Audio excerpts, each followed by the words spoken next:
South ఇండియాలోనే అతి తక్కువ ధరలకే రత్నాలందించే ఏకైక సంస్థ 6JVR.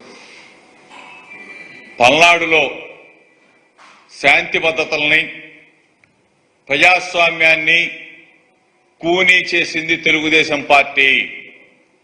అక్కడ అల్లర్లకి ప్రేరణ తెలుగుదేశం పార్టీ చంద్రబాబు నాయుడే. ఎక్కడ ఏది జరిగినా సరే రెచ్చగొట్టే కార్యక్రమం చేసింది చంద్రబాబు నాయుడే, తెలుగుదేశం పార్టీనే.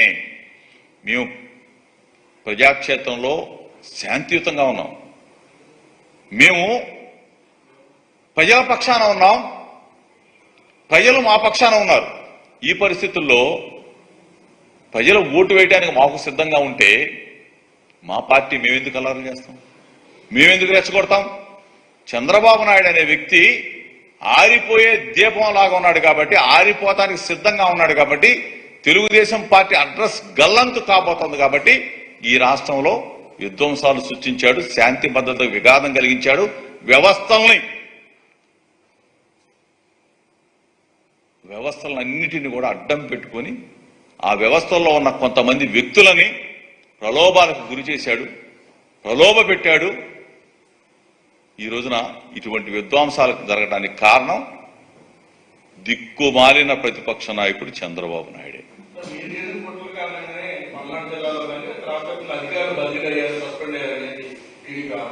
అసలు మేము కుట్రలు చేయాల్సిన అవసరం మాకేముంటుంది?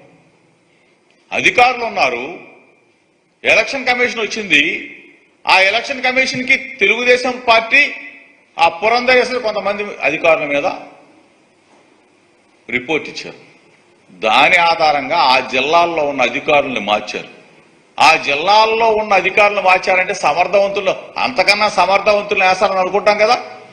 మరి అక్కడే అల్లరి జరిగింది, అక్కడే ఇబ్బంది పెట్టారు, మళ్ళీ ఆ అధికారులనే సస్పెండ్ చేశారు. అంటే ఉన్న అధికారులు సమర్థవంతులైతే ఆ సమర్థవంతమైన అధికారులను తీసేసి అక్కడే మళ్ళీ కొంతమంది అధికారులు వేసి అక్కడే వాళ్ళని సస్పెండ్ చేశారంటే వ్యవస్థను ఏ విధంగా మేనేజ్ చేశారు, వ్యవస్థను ఏ విధంగా వాడుకున్నారు, అల్లాలకు ఏ విధంగా పాల్పడ్డారు? ఇది చంద్రబాబు నాయుడు నైజం. వ్యవస్థల్ని భ్రష్టు పట్టిస్తాడు చంద్రబాబు నాయుడు.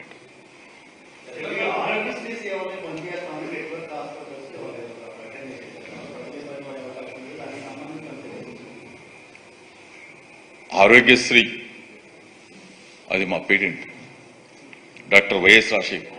అంతకుముందు చంద్రబాబు నాయుడు వదిలేసి వెళ్ళిపోయిన 1800 బకాయిలనే మా ప్రభుత్వం, మా జగనన్న, మేము మరలా 1800 కోట్ల రూపాయలు బకాయిలు కట్టి ఆరోగ్యశ్రీని మరలా గాడిలో పెట్టి ఈరోజు ఆరోగ్యశ్రీ మరలా రేపు మేము రాబోతా ఉన్నాం కదా. జగనన్న మరలా ముఖ్యమంత్రి కాబోతా ఉన్నాడు. ఏ బకాయిలు ఉన్నా కానీ తీర్చేస్తాం, ఆరోగ్యశ్రీని గాడిలో పెడతాం, ప్రజల ప్రాణాలను రక్షిస్తాం. చంద్రబాబు నాయుడు కనపడబోదు, ఇద్దరు అడగాల. రేపేం చెప్తారో చూడాలి ఇద్దరు.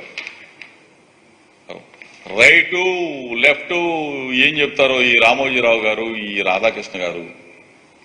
ముందు వీళ్ళిద్దరికి ఇబ్బంది చంద్రబాబు నాయుడు కనపడకపోతే, ఎందుకంటే వీళ్ళిద్దరే పట్టుకొచ్చేస్తారు. అందుకనే కదా ఈ బాధలు, ఎక్కడ పోయాడు తెలియకుండా పాపం. ఎవడన్నా ప్రతిపక్ష నాయకుడు ఈ దిక్కుమాలినోడు కాకపోతే నేను పలానా చోట పోతున్నాను, నా కంటి ఆపరేషన్ లేదా నా గుండె ఆపరేషన్, నాకు లేదా నా కడుపుల నొప్పి ఏదో చెప్తాడు అన్న పోయి. ఒకడేమో ఆరోగ్యం బాగాలేదు పోయాడంటాడు, ఒకడేమో విశ్రాంతి కోసం విహారయాత్ర పోయాడు. ఏది నమ్మాలా? ఎక్కడ కనీసం ఎక్కడ పోతున్నారో కూడా ప్రతిపక్ష నాయకుడు చెప్పకపోతే ఏంటిది? ఇంత దుర్మార్గం.